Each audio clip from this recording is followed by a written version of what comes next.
It's the Ross Tucker Football Podcast. Oh, yeah, it is. But it's not just any Ross Tucker Football Podcast. It is a Monster Monday with a monster guest, fresh off his retirement. I think, based on what was on social media, we will have Ryan Fitzpatrick momentarily. We are, of course, presented by DraftKings Sportsbook. And as I always say, thank goodness for those guys. Check us out on social media at Ross Tucker NFL, at Ross Tucker Pod. It is a new week. We'll have a new Spread the Word winner. We'll have a new sponsor confirmation email winner. We got some awesome sponsors this week. And of course, a new YouTube shout out winner, which I love, youtube.com/Ross Tucker NFL. But first, it's Big Show time. The Big Show. All right, as promised, joined by my buddy, my fellow Ivy League brother with an amazing, what do we call those hats? Those are like newspaper delivery boy hats. Yeah, I think I settled on Irish cap, I think. My Irish cap, that's what the kids call it. Dad, why are you still wearing that Irish cap? Is usually how it's used in my household. It's weird because it's like it perfectly shapes with your beard. Yeah, it's not a bad look, and the hair is out of control right now, so I don't even want to lift it up for you. So this is, I thought, being some fellow not Harvard guys, Ivy Leaguers, I figured I'd class it up a little bit for you. I'm a little bit mad at you, by the way, because you came to that Bills playoff game that I was calling. I didn't know you were there. I would have won. I've never had a beer with you. Like, I would have absolutely, Westwood One probably wouldn't have been thrilled with it since I was on the air broadcasting, but I absolutely would have chugged a beer at, I don't even, what do they call it, Ralph Wilson Stadium? So I don't know. No, it's been changed Buffalo like 6 times. Yeah, I don't even know what it's called anymore, but I do apologize. It was an in and out visit. But I've got a bone to pick with you too. And I don't know that we're going to get a ton of hits and clicks off of this conversation, but I want to take you back to October 23rd, 2021, Harvard-Princeton. Harvard wins in 2 overtimes, gets called for offensive pass interference. We go to the 3rd overtime. Harvard wins again. Everybody is off the field, and there's a BS review from the officials that says that Bob Serace called a timeout. And then you guys allowed that to happen, even though that's not possible. Princeton ends up winning. Ivy League ends up making a statement that says, we were wrong. We shouldn't have allowed Princeton to do the timeout with the review. Harvard should have won the game, but Princeton still gets it. What's your take, integrity of the game, on how that played out and who should have won that game? So my take is I called the Army game that day. And I think they might have played Wake Forest. It was actually an awesome game. I hopped in my car and I was streaming the Harvard-Princeton game. And my take is I'm thrilled that it went to like 5 overtimes because it made my drive back to Pennsylvania go much, much faster. Yeah. It's so nice on a drive to be able to like listen to your alma mater in a big game.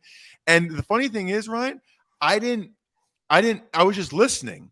And I was listening to the Princeton radio broadcast, right? So I didn't actually see what happened. It sounded fine to me.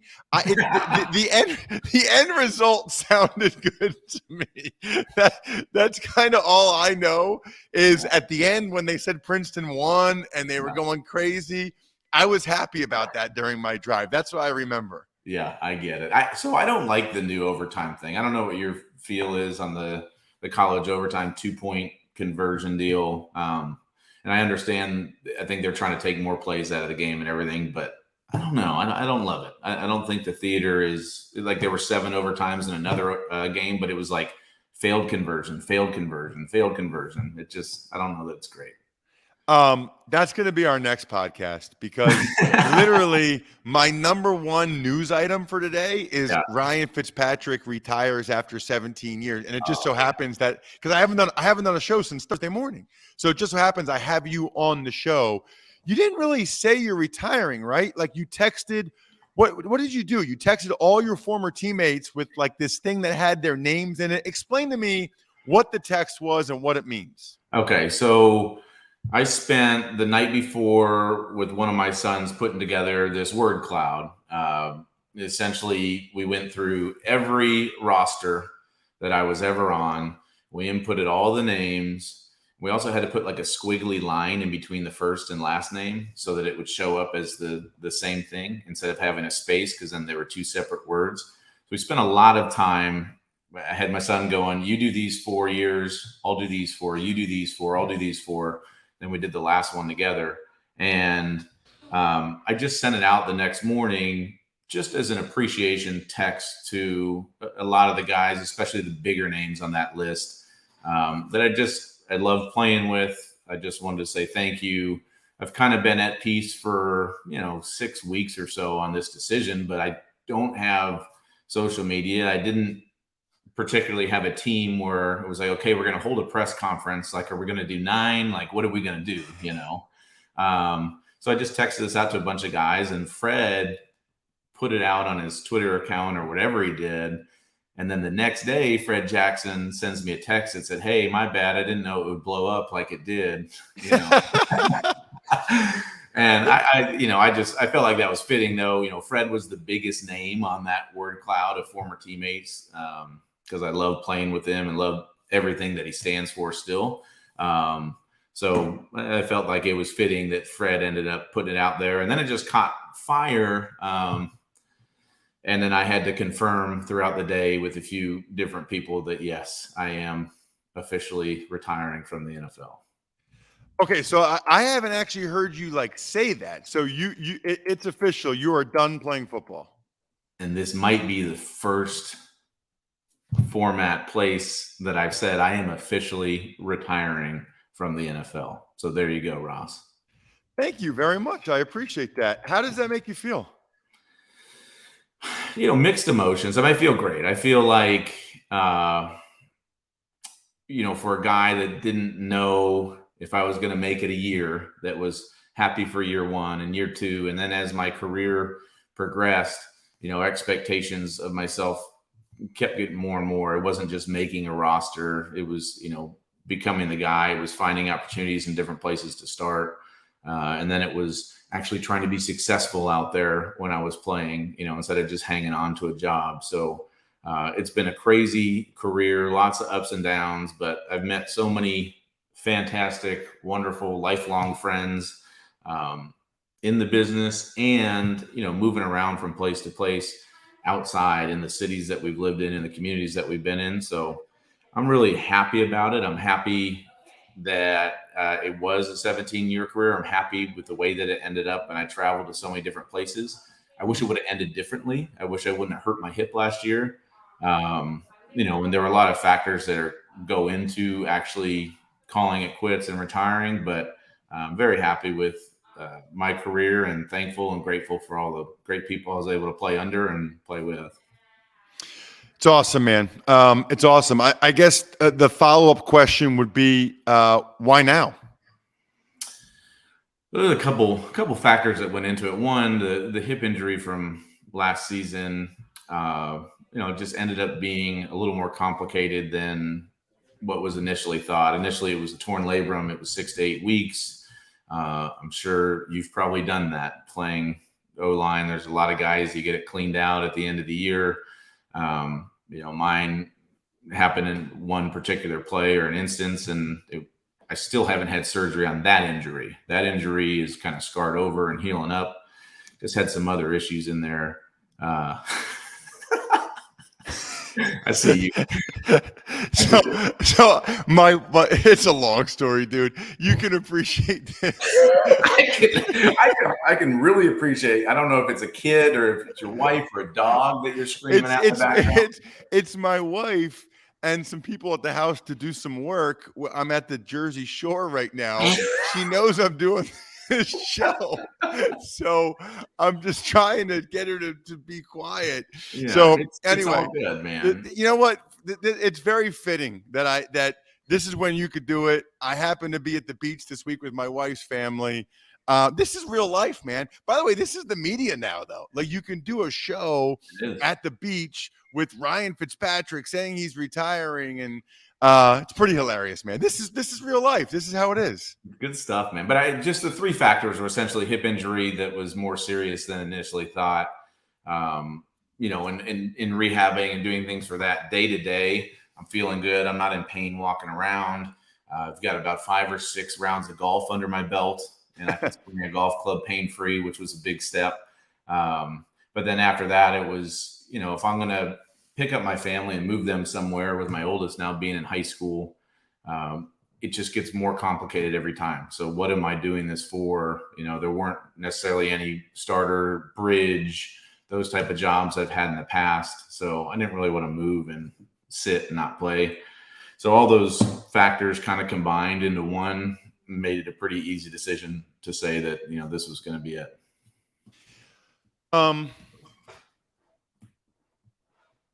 Would you still be playing if your hip was okay, do you think? So I think I could probably clear. I think I could probably clear physical, maybe.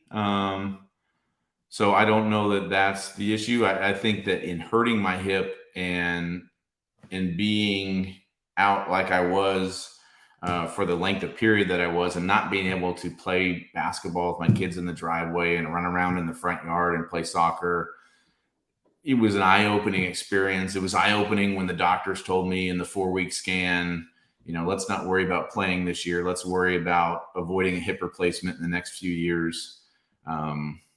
You know, it was eye-opening when they were like, well, it would have been better if you would have fractured your hip because of the impact, and there was just no relief when it hit the hip wall. So there were some scary things that came out of this where I thought, you know, I took more of a second look at it based on some of the injury stuff and the health of my hip, to where that definitely contributed to it. If I didn't hurt my hip last year, I'd probably still be playing. Yes.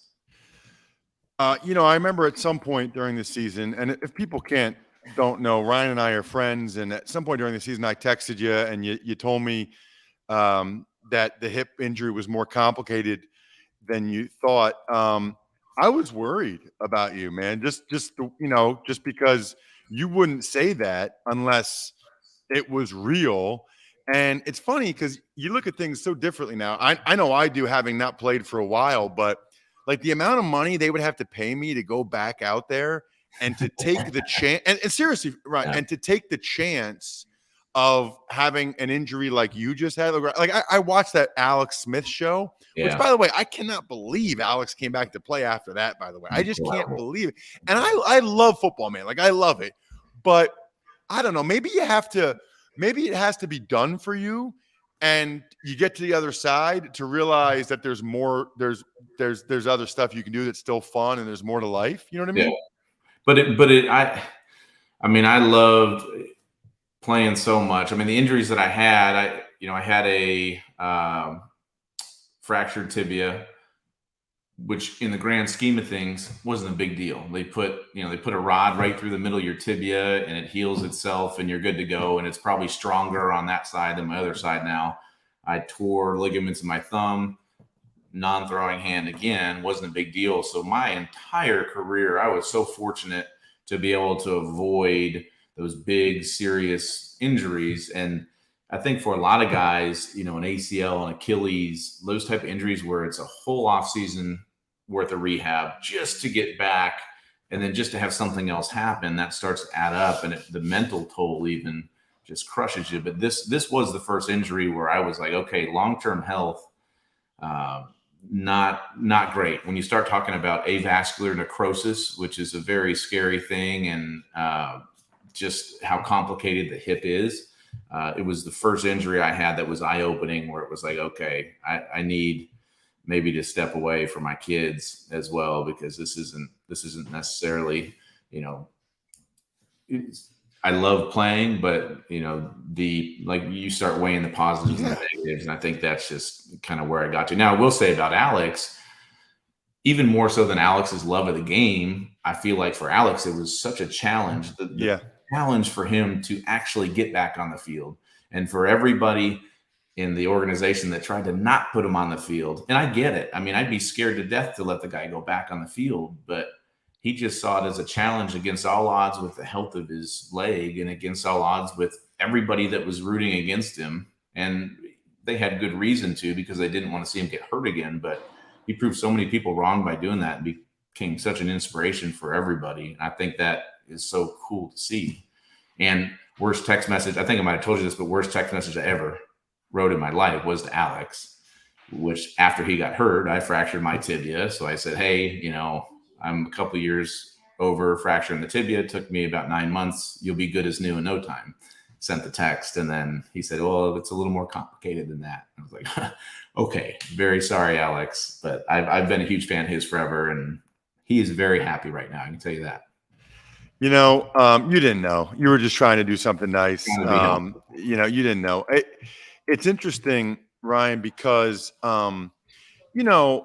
you went to Harvard, I went to Princeton, and I know that we can do other things. And I always think it's funny when you hear these guys when they're players and they're like, I'm so much more than just a football player. Football is just what I do. It's not who I am. Like, people love saying that. I always felt the opposite. Like, I loved being a football player. I loved being known as a football player. I loved that was my identity. And one of the things I really struggled with when I retired is I wasn't a football player anymore. And I didn't know what I was. And that was hard for me to say. That was hard for me to think. I try to explain to my wife, and it's like, it's my first love and it's over forever. I really struggled with it to the point where I just went all in, dude, on like losing weight. So I went from 310 to 248 in like 4 months. I invested all of that energy into I had to put it somewhere. I had to put that anxiety and disappointment, whatever it was, right? You said for 6 weeks you felt at peace with it. What do you think about that? Like, you're never going to play again. You're not a football player anymore. Do you have negative energy, or do you have are you struggling with that, and are you able to put that energy anywhere? I mean, the two things, and everybody says the first one, but the two things that I know I'm going to miss, one is camaraderie. I mean, locker room, more so than, I don't know that anybody misses practices and whatever else, but the games, but just sitting at the lunch table and having guys come in and out and spending 2 hours there and having conversations with guys that, their backgrounds are so much different and it's so diverse. And that part of it for me is going to be hard to find. Maybe I can go to a local Starbucks and sit and see if people come up and talk to me. And then the high, like the highs and chasing that, like, those weird faces that I make and like throwing a touchdown and winning a football game like that, the high that I get from celebrating with my teammates and having such exciting moments, I don't know where I'm going to find that, and I'm not going to become the crazy, like, I love watching my kids play sports, but I'm not going to become the crazy dad that's yelling at umpires and, cussing out soccer refs. And like, I enjoy them playing sports, but I enjoy them playing sports and watching more so because team sports are so important for kids. I just think they're so important to be able to go to work hard, to dedicate yourself to something, to all have a common goal. It doesn't have to be football, but I want all my kids to be involved in team sports, at least for a little bit, to be able to experience and to feel that. And so the other part of it for me is like, and I talk to my wife about this all the time, I've got 17 years of NFL experience, knowledge, perspective in the back of my head. So what are the things I can do? I can coach, or I can get into media in some capacity, whether it's the broadcasting stuff, whether it's podcast, whatever. I'm definitely not going to get into coaching because I love my family too much. And it's just a tough business, especially at this point and where I'm at in my life, to do that and everything my family has already sacrificed for me. So that leaves the media side of it, potentially the broadcast side of it, and just I want to be able to share what is locked up in here. And maybe people like it, maybe they won't, but I want to stay connected to the game in some capacity. So that's kind of the next step for me right now, trying to figure that out. Well, you will obviously be fantastic in whatever you try to do. I had the same thought. I didn't want to be a coach because I didn't want to get fired anymore. I already got cut 4 times and traded once. I was like, no, I'm not doing that.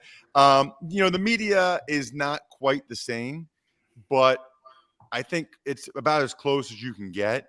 And we can have a conversation offline sometime. Big difference between doing studio stuff and actually calling a game. Big difference in terms of the energy, the way you feel. So whatever you do, man, you will be awesome at it. I can't wait to watch it. Can't wait to hopefully have you on the show more.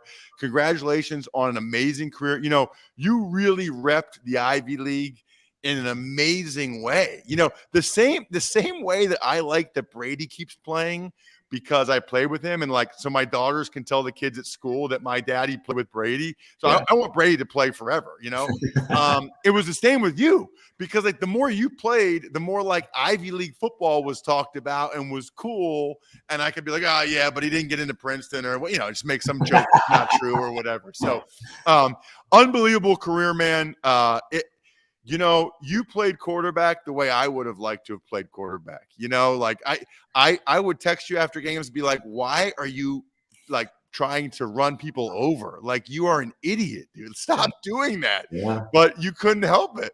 Couldn't help it, man. It's part of my game and part of who I was. But I've gotten a lot of texts in the last few days as this has come out from former teammates that are like, okay, I always kept them feeling young. They would watch me on Sunday and be like, wait a minute, they're saying I've got a beer belly. I haven't played in 15 years, but Fitzy's still out there doing it. So at least I feel a little bit young, but they're crushing me now. They're like, all right, now it's over. Now we all officially are very old. We're all about to hit 40. But who knows? Maybe I'll join a beer league softball team or something. Oh, that would be awesome. That would be awesome. Ryan, thanks so much for coming on the show. Unbelievable career. Really appreciate it. Hope to have you on again at some point after we figure out what you're doing next. Thank you so much. All right. Thanks, Ross. Thank you for your wife respecting the interview as well. I can't wait to tell her when this is over. Thanks, man. All right. See you. All right. There he is, Ryan Fitzpatrick. That guy is unbelievable. So glad to be able to get him on the show. So glad to, even when I'm somewhere else, when I'm not at home, like I'm at the Jersey Shore with my wife's family, to be able to have ExpressVPN, because using the internet without ExpressVPN is like leaving your keys in your car while you run in the gas station for a sec. You don't do that. Who knows? I mean, you're probably fine, but what if somebody sees that and drives off with your car? It doesn't take much technical knowledge to hack someone. I mean, 12-year-olds can hack you, and your data is valuable. Hackers make up to $1,000 per person selling personal info on the dark web. So as much as I travel, hotels, airports, I'm not messing around. Secure your online data today by visiting expressvpn.com/Tucker. That's expressvpn.com/Tucker, and you can get an extra 3 months free. expressvpn.com/Tucker. Tuck's Takes. All right, so he made it official. Ryan Fitzpatrick retires after 17 years in the NFL with 9 teams. Started football games for 9 teams. Nobody's ever done it before. Just an awesome guy, as you can tell. Terrific career. Not all careers are going to be Tom Brady or Peyton Manning, but that doesn't mean they're not still awesome. I don't know. What did he make? $80 million for his family. Got to play professional football for 17 years, live in 9 different cities. He had an amazing career. You don't need to win a Super Bowl or be a Hall of Famer to have an amazing career. Tuck's Takes. 7-time Pro Bowler Alex Mack also retiring from the NFL, this after 13 years. It's a big loss. Big loss for the Niners that they're going to have to fill at center. Alex is another friend, by the way, that I could probably get on the show sometime soon. The older you are, the better chance is that I'm friends with you in some capacity. But 7-time Pro Bowler is incredible. He didn't win the Super Bowl, but he actually might go ahead and get in the Pro Football Hall of Fame. Tuck's Takes. And one more notable guy retiring, and this guy probably will hit the Hall of Fame, and that's Frank Gore, officially retires as a Niner. Right. He signed a one-day deal. That's obviously the team that most people remember him the most with. He had another ridiculous. I mean, all three of these guys, ridiculous careers. For Frank to play as long as he did, especially after he tore not one but both ACLs in college, it's just absurd. I mean, it's absurd he was able to do what he did. Tuck's Takes. All right, let's talk about Deshaun Watson. He reportedly offered $100,000 to settle every lawsuit, but 4 of them rejected due to NDA wording. Lawyer says that, quote, happy ending is not illegal, and a 24th lawsuit will be filed today. Well, before I get to any of that, Bri, I have to tell you what I am wearing on my feet right now. OOFOS. OOFOS makes active recovery footwear, shoes, slides, boots, and clogs. You guys would not believe how many emails and tweets I'm getting from listeners that were like, Ross, I'm going to pull one up for the next time we talk about OOFOS. They're like, you weren't kidding. This is amazing. I've talked about it. It's like you're floating on a cloud of pillows. It is absolutely amazing. OOFOM technology is what separates OOFOS from other cushioned and performance footwear brands, elevating it to a scientifically proven recovery solution. I cannot imagine ever wearing anything different now that I've been exposed to OOFOS, which is probably the best thing I can say about it. Like, I cannot imagine at this point wearing anything else. OOFOS. I wear them all. I especially like the shoes and the slides and the clogs. Incredible. Speaking of incredible, Bri, this is not going well for Deshaun Watson. I mean, this is not good. So think about how much more he's going to have to pay to settle these lawsuits now. I guess 4 of them, this report came out, the 4 of them rejected due to the NDA wording. He should have changed the NDA wording and gotten this done. Now his lawyer's going on Houston radio with another Ivy League buddy, Seth Payne, saying that a happy ending is not illegal at the end of a massage. How does that help your client at all? Why would you say that? I mean, some of these lawyers, I have no idea what they're doing. Now they had a 23rd lawsuit last week, a 24th lawsuit this week. If you're the NFL, this is a nightmare. Because how do you know, in fact, you don't know if or when it will ever be over. And you probably just want it to be over so you can resolve it somehow, some way. Tuck's Takes. Some good news, the NFL is no longer requiring COVID testing. Well, I'll get to that in a second, Bri, but more good news for everybody listening or watching. It is so easy to get clothes from Express online. It's amazing. Find something for every destination at Express, online or in store. I mentioned this on the College Draft podcast. My new thing from Express, their bathing suits are amazing. Absolutely amazing. Their swim trunks, the printed stretch swim shorts, I love it. You can ask my wife, who has already been referenced once on this show. I wear these swim shorts out at night. Like, I wear them to a bar. I wear them to when we go get ice cream. That's how good they look. Express. Make sure you find something for every destination at Express, online or in store. As for what you were talking about, Bri, yes, it is good news.